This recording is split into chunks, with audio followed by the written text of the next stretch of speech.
So I think that a lot of the skills that we talk about that are applied are the true soft skills that are gained from management, organization skills. That's what students really gain, things they're not going to maybe get in the classroom. So it's not as much maybe about evaluating the quality grade of a beef carcass, but it's all those other things that go together. Welcome to Meatspad. It's a platform dedicated to share breakthrough knowledge that is accessible to the global meat industry. On each episode, you'll have the opportunity to listen and learn from meat specialists and professionals about the whole meat industry. This podcast is brought to you by Ultrasource, equipment and supplies for the meat and food industry. Viscofan collagen casings, the best alternative to animal gut casings for a better taste and sustainable sausage making.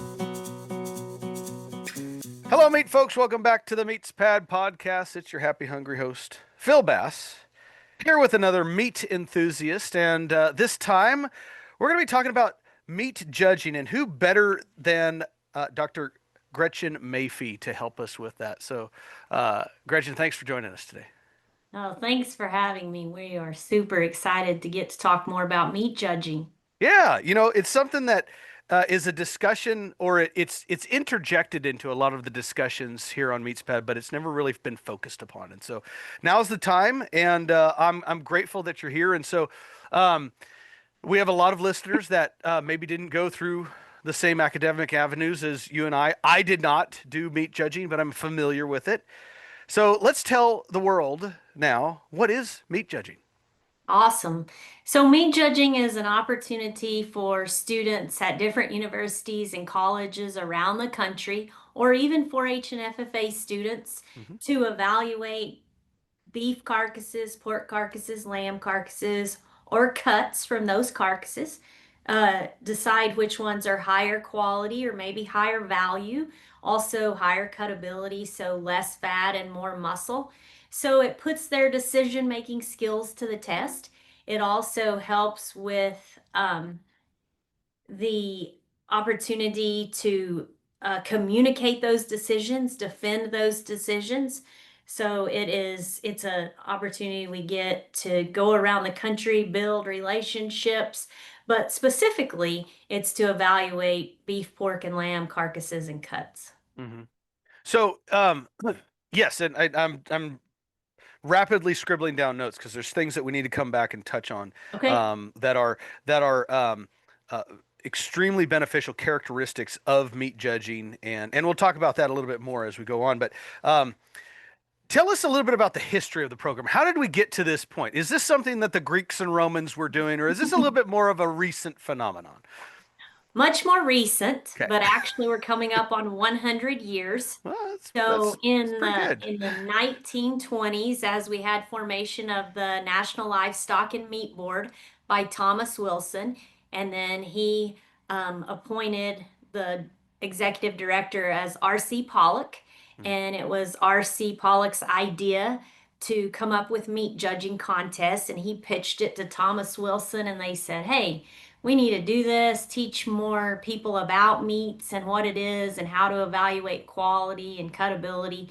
So it started in 1926 at the International Livestock Exposition in Chicago, Illinois. Okay. Well, so it's been around for some time now, Mhm. obviously, and that means it has some staying factors.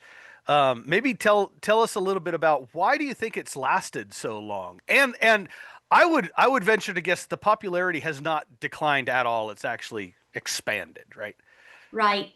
So I think in the early years, growing it and having that excitement about it and able to help train students to go into the meat industry as well as livestock producers and others in the livestock industry learn more about meat is a lot of the things that have helped the longevity and made it last. And it's definitely, like all things, had its ebbs and flows, but it's had that staying power and lasted for 100 years because of the awesome competitive nature, the support of the meat industry and livestock industries to see its value, and really that opportunity for students. So all of those things encompassing through the promotion of it through the National Livestock and Meat Board, but then as that organization went away and support and from the American Meat Science Association, who is the coordinator and host of our contest now,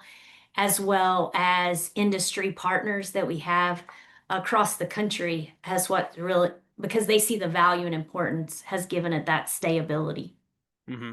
It's well, and it's extremely important to have the industry involved with this. Like it For couldn't sure. happen unless we did have the private sector helping Most put these, definitely. yeah, helping put these events on. So let's talk a little bit about the private sector, about the industry in general. And I know that doesn't mean just private; it could be government. It's Mhm. definitely academic. We're all involved in this, but how do you think that meat judging has influenced the industry, and what are some of those skills that you say are coming from meat judging that are being applied now in industry? Mhm. So I think that a lot of the skills that we talk about that are applied are the true soft skills that are gained from it, Mm, from communication, decision making, teamwork, time management, organization skills. That's what students really gain. Things they're not going to maybe get in the classroom, mhm, not in other activities, and they can take those things into their careers. And so many people in the meat industry that are in this private sector went through the program and they can utilize skills that they're going to gain in a different way. So it's not as much maybe about evaluating the quality grade of a beef carcass. We have mhm. instruments that can do that now, but it's the that all those other things that go together. Yeah. It is noticeable.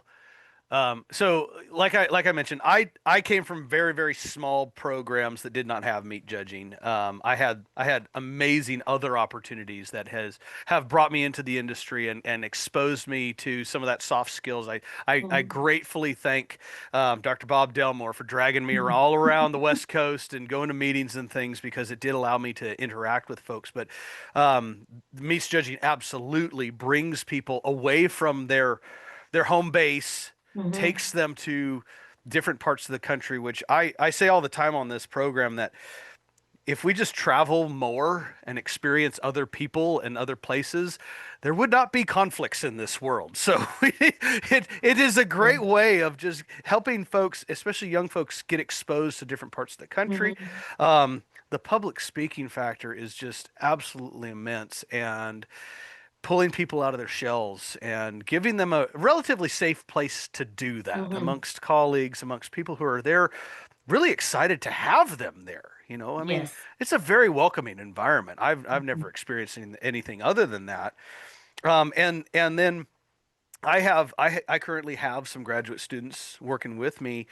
Some did not go through meats judging, some did, and it is definitely a noticeable thing that those that did go through meats judging have a great speaking presence, and not to say that the others don't. It's just that Mhm. I think it does give you kind of a little bit of a leg up to similar to 4-H and FFA. It gives Mhm. you that chance to get out there and try something different Mhm. and be engaging, right?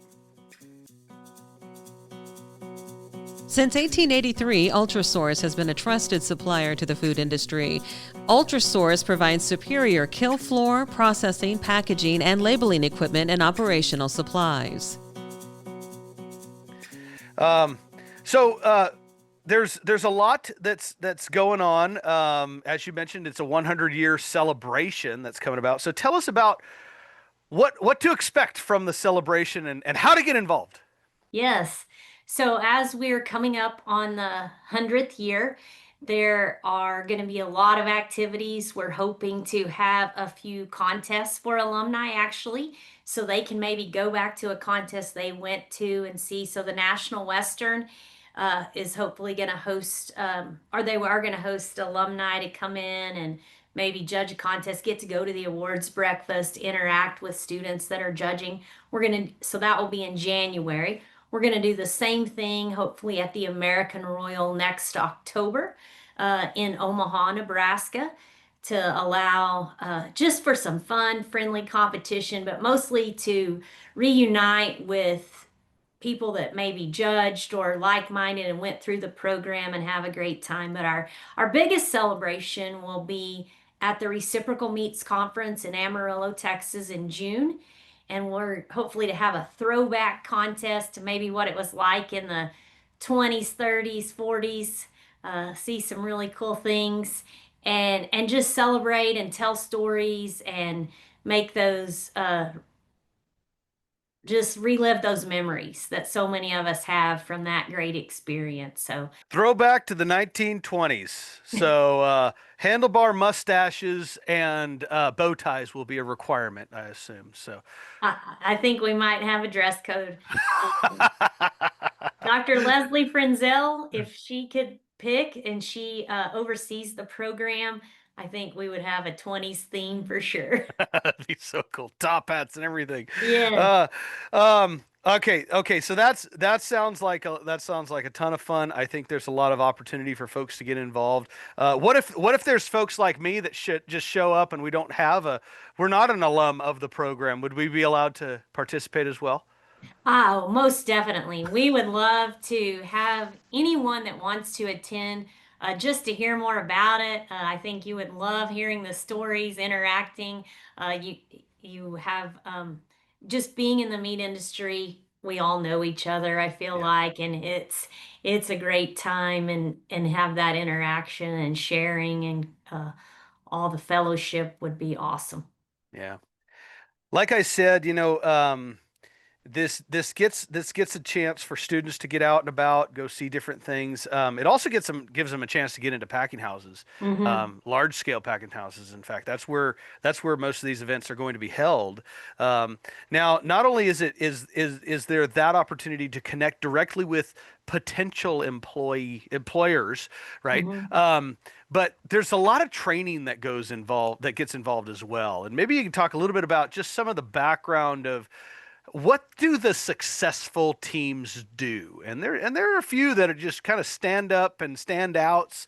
Hmm. They're hardworking teams. So Oh, expand on for that. sure. The students have to dedicate so much time and effort. So it would be 4 a.m. practices on a Saturday for continual Saturdays. So a good 12 hours in a packing plant. So maybe you go on a road trip, you leave on a Tuesday, you're in a packing plant somewhere that slaughters 6,000 head a day, and you're looking at carcasses continually for 11, 12 hours in that day in 34 degrees with coolers blowing. So you have to have some stamina and be able to withstand that. You have to be able to really focus to be good, to take advantage of that practice time. So you're on the road, you're looking at carcasses around the country, then you're going to the contest and putting what you've learned to use.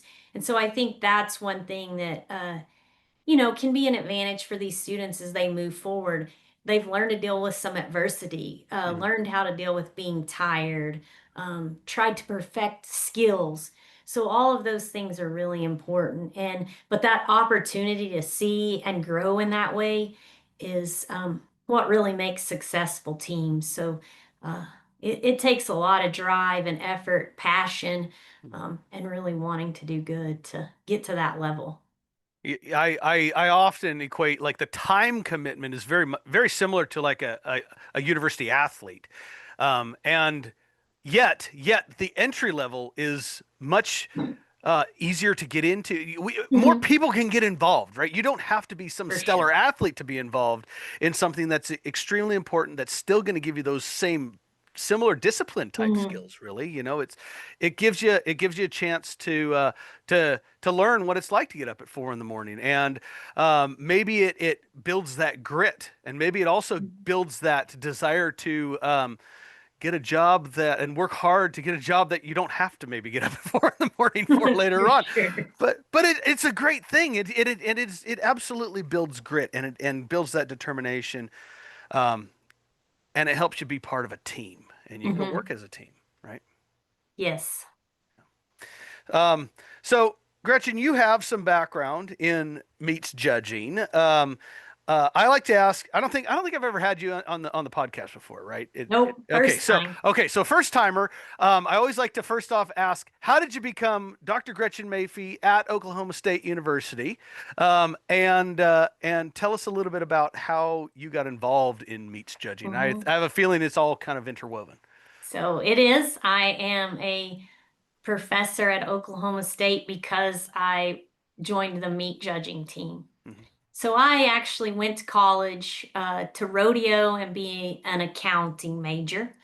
And so James Henderson, who was on the team at Texas Tech in 1991, we grew up rodeoing together. And he just saw me on campus one day and he said, "You need to be on this meat judging team." I didn't know anything about it. Knew nothing about meat judging. And I said, "Okay." And he introduced me to Dr. Mark Miller. And Dr. Mark Miller has a passion unlike any other for meat judging. And I said, "Okay, I'll do it." And it just turned into that. And I'm really competitive person, so I want to be as good as I can at anything I do. But that was a great way for me to be involved in something very competitive.